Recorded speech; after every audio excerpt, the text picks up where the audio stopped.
Good evening and thanks so much for joining us. For 12 News at 10, Mark Curtis has the night off.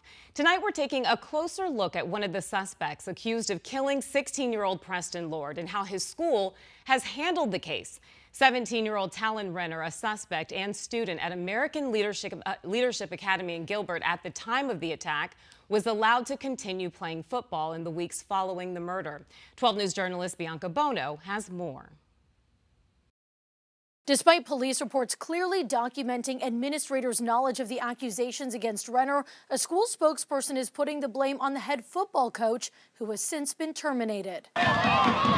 More questions about ALA Gilbert North's decision to allow Talan Renner, a high school junior now charged with first-degree murder, to continue playing football after the deadly assault police say he was involved in. After the October 28th assault, records show Renner was pulled out of school by his parents on October 31st. Tips received by Queen Creek police claim Renner was taken to a family property out of the valley so his hands could heal. On November 2nd, police records show ALA's dean contacted police as students were talking about Renner on social media, accusing him of murder. After missing a week of school, Renner was back on November 6th, and so was the Queen Creek Police Department, seizing Renner's cell phone and taking photos of his hands, noting minor discoloration and cuts. That weekend, he was allowed to play in his football game. The following week, the day before the 5A quarterfinal game between ALA and Horizon High School, Horizon's head coach receiving this email from a concerned person, saying, quote, "It's not fair for any teenager to have to be on a field with cold-blooded murderers." The email was reported to Horizon administrators. More evidence the allegations against Renner were widely known. Still, ALA allowed Renner to play the next day, and he was named player of the game. When 12 News asked ALA about that decision on March 7th, a spokesperson said in an email there was no evidence or arrests at that time involving any ALA students. A news statement on March 29th pointed the finger at the head football coach and athletic director, reading in part, "As new evidence came to light, measures were taken to remove the student from our school and we terminated the football coach." ALA has not answered our follow-up questions, asking if the decision to let Renner play was made exclusively by the coach and what action was taken against administrators who were also aware of the allegations against Renner. And the State Department of Education tells me situations like this are out of their jurisdiction,